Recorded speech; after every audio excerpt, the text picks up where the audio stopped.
ملک الوظائف بتایا جائے، ایسا وظیفہ جو تمام وظیفوں کا بادشاہ ہے، تمام حاجات کو پورا کرنے والا ہے. کوئی ہوائی چیز، کوئی بد اثرات آپ کے اگر حصار میں تھے تو وہ اس سے باہر نکل جائیں. السلام علیکم ناظرین، ہم اپنے گزشتہ ویڈیوز میں اور وظائف میں آپ کی گاہے بگاہے مختلف موضوعات پہ رہنمائی تو کرتے رہتے ہیں اور وظائف بھی ہدیہ کرتے رہتے ہیں شاہ صاحب، لیکن آج ہم ان سے جانیں گے کچھ ایسے وظائف جو کرنے سے آپ کی زندگی کی وہ تمام خواہشیں پوری ہو جائیں، لیکن ان کی ترتیب آپ نے خود ارینج کرنی ہے. زنجانی صاحب، بہت شکریہ بخیر صاحب. کیوں نہ آج آپ کو ملک الوظائف بتایا جائے ملک الوظائف. واہ کہ ایک ایسا وظیفہ جو تمام وظیفوں کا بادشاہ ہے واہ واہ واہ. اور تمام حاجات کو پورا کرنے والا ہے. آپ کی جو بھی جائز خواہشات ہیں اس کو قبولیت کے درجات پہ لے کر جانے والا ہے.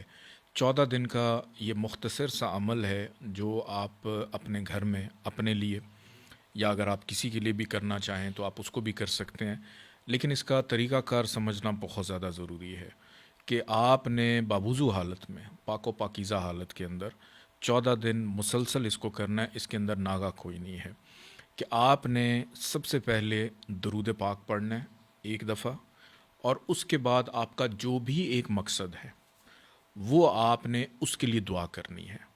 جب وہ مقصد آپ کا مکمل ہو جائے پھر آپ نے دوبارہ سے ایک دفعہ درود پاک پڑھنا ہے، اور پھر آپ کا جو دوسرا مقصد ہے اس کے لیے آپ نے دعا کرنی ہے. اور اسی طرح آپ نے 14 بار درود پڑھنا ہے، اور ہر درود کے بعد ایک مقصد آپ نے پروردگار سے اس میں بہتری کو طلب کرنا ہے، اس کے لیے دعا کرنی ہے. یعنی 14 درود اور 14 مقاصد.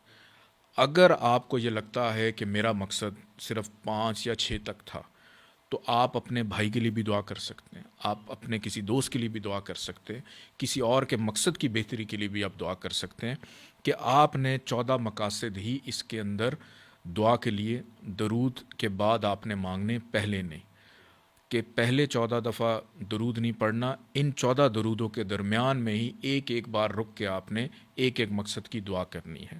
اور جس وقت آپ یہ درود پڑھنا شروع کریں اس سے پہلے آپ کے پاس مسک الہدا لازمی ہونی چاہیے کہ اس دوران مسک الہدا کی جو خوشبو ہے وہ آپ کی فضا کو، جیسے آپ پاک و پاکیزہ ہوئے ہیں اسی طرح فضا بھی معطر ہونی چاہیے، تاکہ اس دوران کوئی ہوائی چیز، کوئی بد اثرات آپ کے اگر حصار میں تھے تو وہ اس سے باہر نکل جائیں.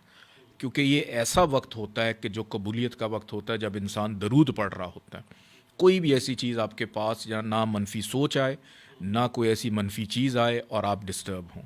اور اس دوران آپ نے نہ تو کسی سے گفتگو کرنی ہے، نہ آپ نے کسی سے بات چیت کرنی ہے، اور 14 دن مسلسل آپ نے اس کو پڑھنا ہے. دن، تاریخ، وقت اپنی مرضی سے مقرر کریں. صرف اور صرف اس کے اندر پابندی یہ ہے کہ اگر آج آپ نے شام کو 5 بجے پڑھا ہے تو اگلے دن بھی آپ 5 بجے پڑھیں گے، رائٹ. پھر اسے اگلے دن بھی 5 کہ وقت کی کوئی تبدیلی نہیں ہے. اور اس عمل کو کر لینے کے بعد 70 روپے یا آپ اپنی کرنسی میں 7 روپے کسی غریب یا مستحق کو 14 دے دن دیں. کے بعد 14 دن کے بعد آپ نے وہ چیریٹی کر دینا ہے. اس کے بعد یہ جو ملک الوظائف ہے آپ کو خود پتہ چلے گا کہ آنے والے جو 14 دن ہیں اس میں آپ کے اندر کیا مثبت تبدیلیاں رونما ہوئی ہیں. بہت شکریہ.